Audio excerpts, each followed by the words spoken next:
by Diane. Today we're going to make this half square triangle quilt. It doesn't have a particular pattern, but we want to do a patchwork quilt. And we're also going to visit a local quilt show. So come along and let's get busy. I recently had my second quilt show at the Knoxville Jug Fest in Georgia. It is a pottery festival, and I decided the ladies needed a quilt show so we could find out who quilts and who doesn't, and how good everybody quilts, and kind of get everybody's confidence built up and encourage others to try quilting. We had a wonderful turnout. It was twice as many people this year as last year. We had more quilts and more fun.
I've made for us today. It is made of two different blocks. It's the same block using different colors, and they're all turned the same way. We're going to alternate them to give it kind of a striped effect overall, and I want to use some really interesting colors today.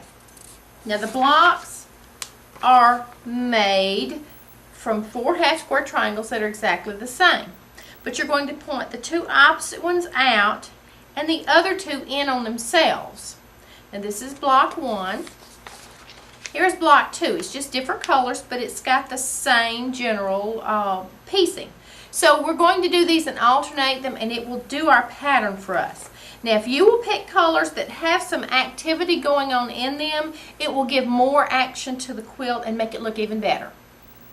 The pattern I've come up with uses 5 blocks across and 6 down. So we'll have a total of 30 blocks.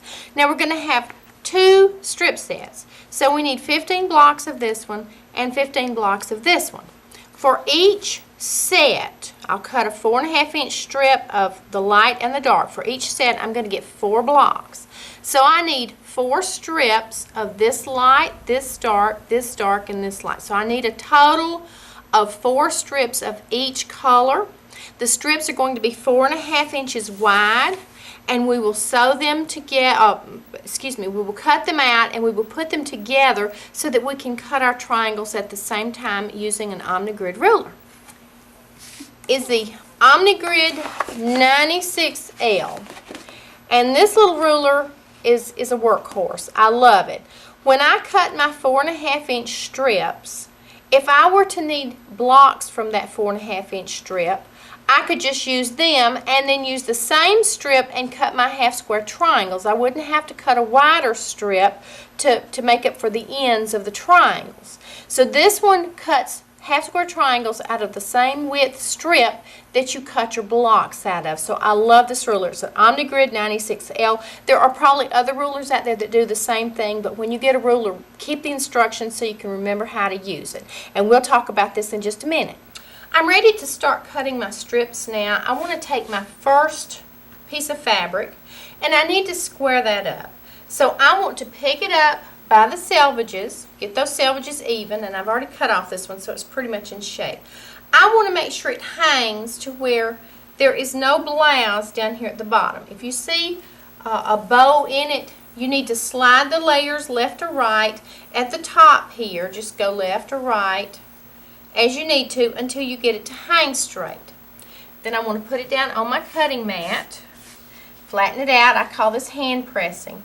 Bring the bottom fold up to within about 1 inch or 1/2. I don't care as long as you can see the selvages of the back piece and you're an even distance from the top. Don't get a ruler out and measure that. Now this is where our ruler comes in. I want to find a line down here, or you can use the bottom of the ruler even, and get it even with this fold down here and have all 4 layers sticking out here. Now, this is your 1 abdominal crunch for the day. I want you to start, tap your ruler against, your cutter against your ruler to make sure you're not on top of it, and press down firmly. Don't saw it. I want you to get it in 1 trip. Cut off just enough to square it up. Then we're going to flip it around. Don't touch the fabric. We don't want to dislodge it. I'm going to slide my ruler off and flip it around. Now I want to lay my ruler on this fabric where this is the edge we squared up with, and then we flipped it. So now the top is what we know we're square to. So get the top of your ruler or a line on your ruler. I like to use a little 1/2-inch line a lot of times. Even with that, and the left edge even with the edge of the fabric. Put your hands on it. Don't push it. Just hold it firmly in place. Tap your cutter against your ruler again so you know you're not on your ruler. And then 1 good cut. Slide that over just a little and we know we've cut it through. So we have our first strip. I need 4 of each color and then we'll get back. I'll cut these and we'll come back and start getting ready to cut our triangles. Now we have our strip sets cut. I've got stacks of each one of these. I've already sewn a few together, so I only have 2 in these stacks, but you need 4 of this one, 4 of this one, 4 of this one, and 4 of this one to make this 50 by 58 quilt.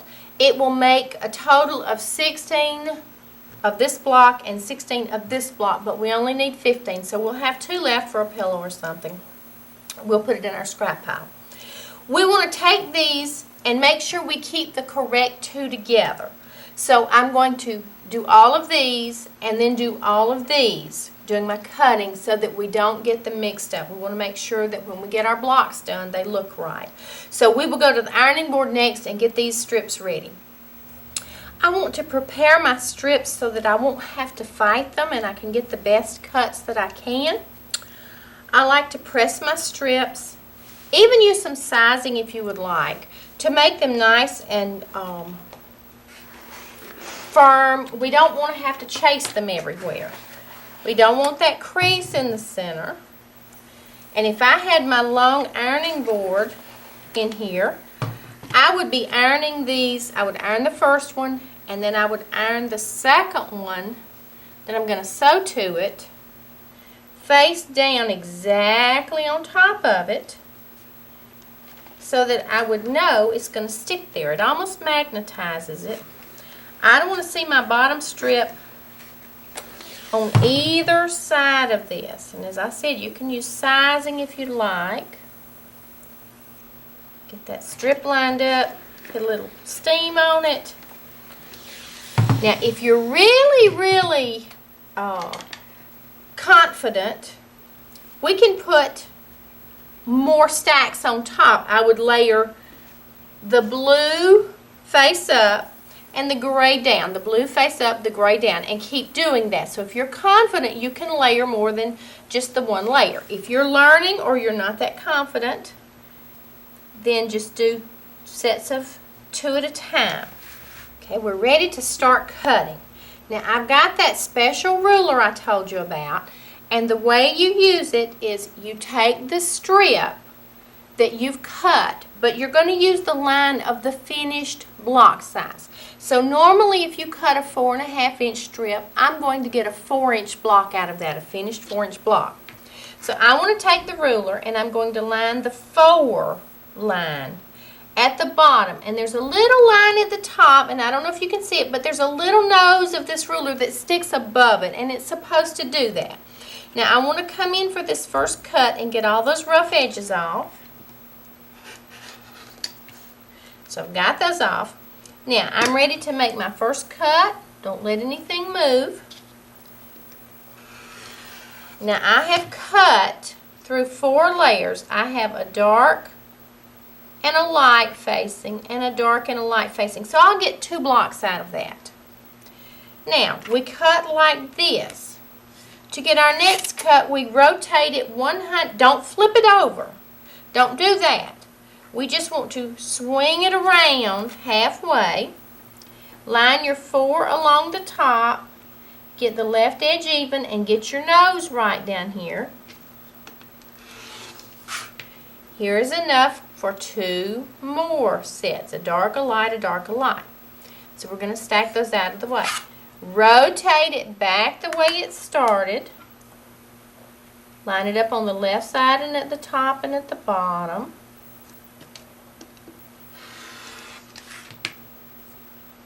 And now we're ready to rotate it around and get another one.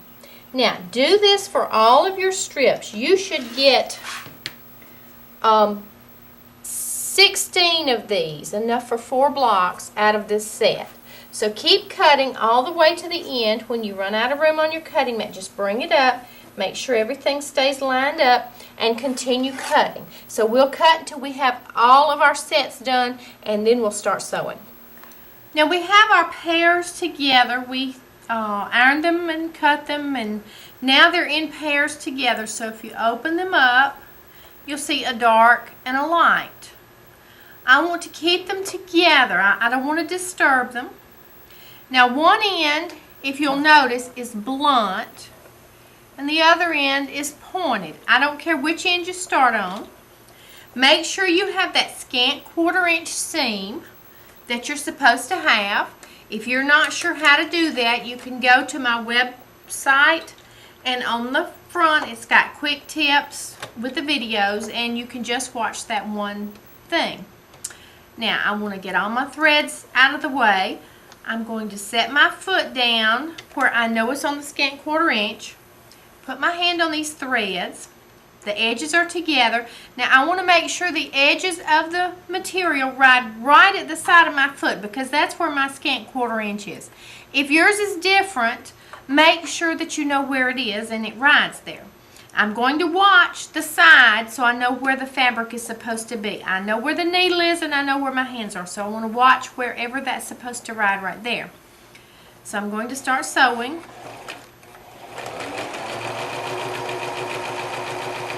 Just take it steady. As you get close to the other end, make sure the ends are even. Kind of put a little pressure on it. Now, as it gets toward the end, it might try to curve, so just slow down a little bit. When you get to the end, get the next one, butt it up against it, and continue sewing. Do every one of these triangle sets that way, and then I'll show you how to iron them open and we'll have our blocks. When I get ready to iron my triangles, no matter what color they are, I'm going to bring them over to the ironing board and plop them down with the dark color on top. Anytime you want a seam to go towards something, you have that on top. So I want my seam toward the dark. I'm going to take my iron and set that seam, and I like steam for this, and then gently bump it open. Don't stretch it. Pull that next one over, set it, gently ease it open. Don't stretch it now. These are bias seams. Number 3, I just stack them up, kind of like peanuts. Just get started with them and you can't stop. Now I'll show you how to put one block together, and all of them are the same. It's just one color set or the other one, so we'll get busy now. These are the 4 blocks that I just ironed open. I have put them in the position they need to be to make this block. If I slide these parts together, we have now made this block. I have the 2 dark ones pointing out and the other 2 dark ones pointing in. Now I do have a directional fabric for this gray. I'm going to try to make it go this way, this way, this way, and that way in each block. I may not get it there, but I'm going to try to. It'll give it a little bit more of a swirly movement and give it some more action going on. If I don't, nobody probably will notice but me. So we'll get ready and start piecing next. Okay, I'm ready to piece my block together. I have the 2 points going together and the 2 points going apart. But if you will notice, if I rotated the bottom half of the block around, it's the same as the top row of the block.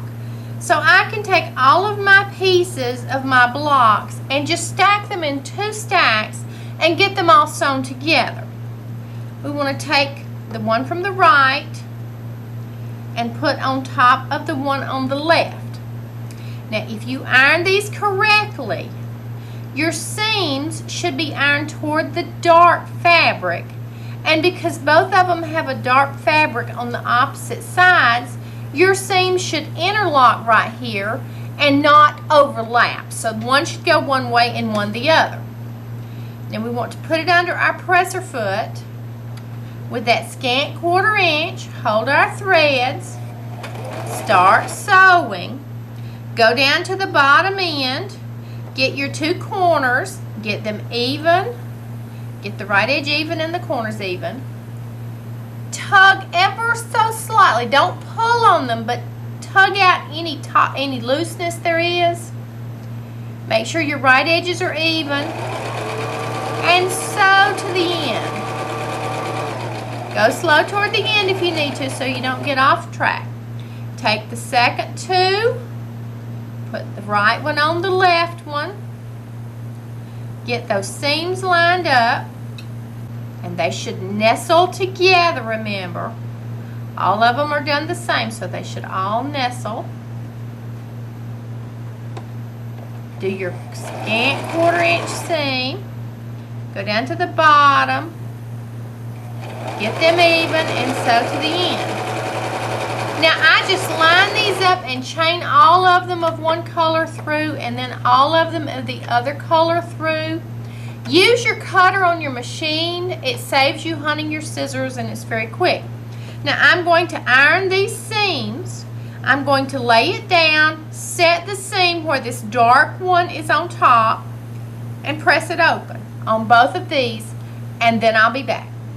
Okay, I have my 2 halves. Remember, if I flip this around, they're the same, but I want to turn them so that they're just like this picture.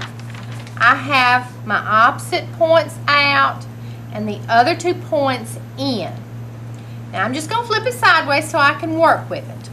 I want to sew this the same as I did on the 2 ends and then nestle these seams right here together. You ironed it toward the dark and toward the dark, so they should nestle nicely. So we're going to fold this over.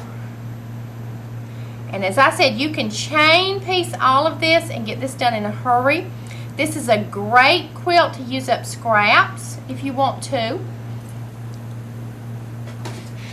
Okay, I have nestled.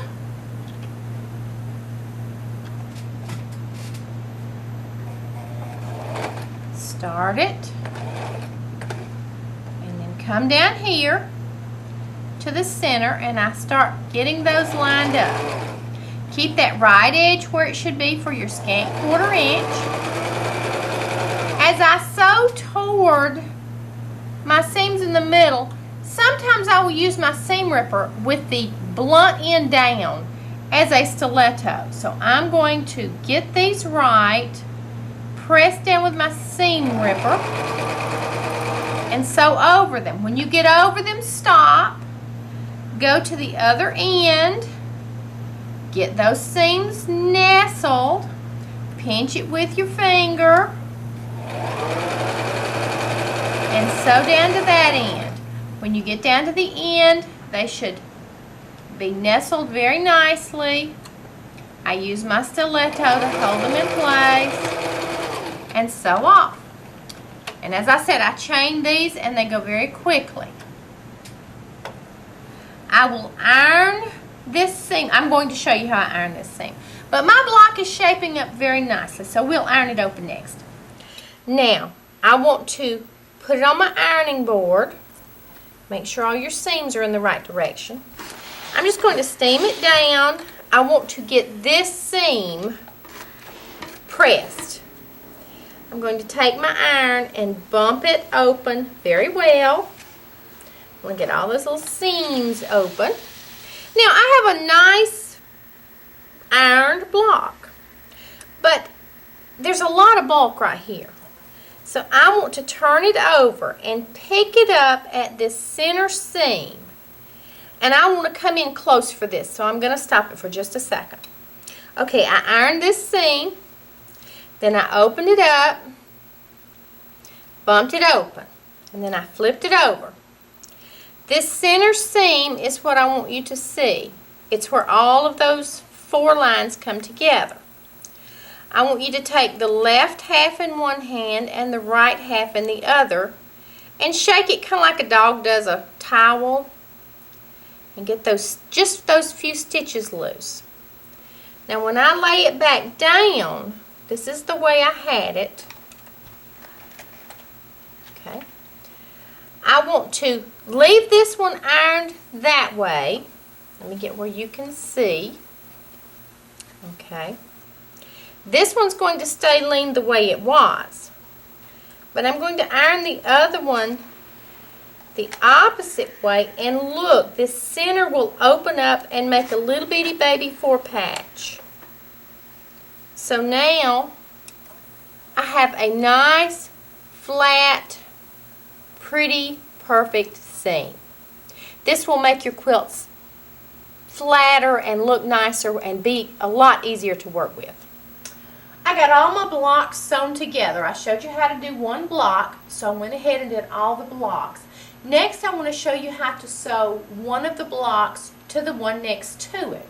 We're going to sew each block to the next one on row 1. Each block to the next one on row 2. Do this for each row, and we'll have long rows across. When we get that done, we will then iron the rows together, sew the rows together, and we will have a completed quilt top. I have block number 1 and block number 2. I need to sew. You're always going to sew the blue and gray one to the blue and beige one. You're always going to have your dark arrow going in the same direction. So you should always have a dark against a light. Now, we're going to flip. I like to put them in this position so that when I flip them to sew them, the seam I sew is next to the sewing machine. Don't forget and grab this one over here and sew it. When we start sewing this seam, we have just fabric against fabric. When we end up, it's fabric against fabric. Our problem child is going to be right here where all of these seams come together. So I'll show you when we get there what we're going to do. So let's get our top corners and our right edge together. Get it under your presser foot. Take a few stitches. Now, I want to lift up the top one. Now, your seam should be going upwards on your bottom one and toward me on the top one. So they're going to nest like we've talked about before. I want you to peep under there at where that point of all those fabrics comes together and make sure that matches. Now, as I get toward the center, I'm going to put a little pressure on it toward me to make sure everything works out fine. At the last minute, I'm going to get these in place. Now, I want you to sew through this intersection at the bottom of the V seam where these were sewn together originally. And I will show you when we finish how that comes out. So I'm through that seam. I'm going to come down to the bottom, grab the edges, pinch them together when they're even, and sew off. I have my two blocks, my blue and gray and my blue and beige, and I have sewn them together on this seam right here. This intersection is what we're aiming for. This one's not exactly perfect, but it's very, very close. You would not notice it if you were looking at the whole quilt. When I iron the seam here, I'm going to set the block down, set it with steam, and then choose which one, either the blue and gray block or the blue and beige block. You get to choose that. But decide which way you want your seams to go. Steam that, open it up, and steam that open. And then leave it like that. If they're always going toward the blue, they're going to alternate as you sew your rows together, and so that's what we want. So we want to have these points come together as closely as we can. We don't want to chop them off, and we don't want to float them. So these two blocks look really, really nice. I'm going to finish row 1 and then do each row, and then when I sew my rows together, I will start at the top, and each time I get to a seam, I'm going to deal with it just like we already have. So the rows are not a problem. And this is as far as I'm going to go on this quilt with you, because I've decided to make more blocks and I want to make mine bigger. But I will give you a few suggestions for finishing it. This is the quilt top as big as we made it this time. Now I would put some borders on it. You can leave it like this if you like a raw edged quilt, that's fine, but I like to put borders and cinch these edges down where all these seams are. Because I have some interesting things going on in the fabric, some of these beige and blue blocks have a cranberry red in it, and I found a strip of fabric. So I want to put a small border, very, very tiny. I want to bring out a little bit of that red. And then I'm going to pull out either the gray, probably the beige or the gray, one or the other, for my next border. And then I'm going to finally bind it in this dark solid blue. I like a dark binding and a solid binding. So I've pulled this out that matches these colors. When I get it done, I will hopefully be able to show it to you on a future show. But I hope you've enjoyed this, and I hope you try this quilt. It's a nice old-fashioned looking quilt. Now we have a lot of patterns that we do, but the old-fashioned quilts were more patchwork. And so this has more of that look. Get you some colors and play with them, and then have fun. Until I see you again, happy quilting.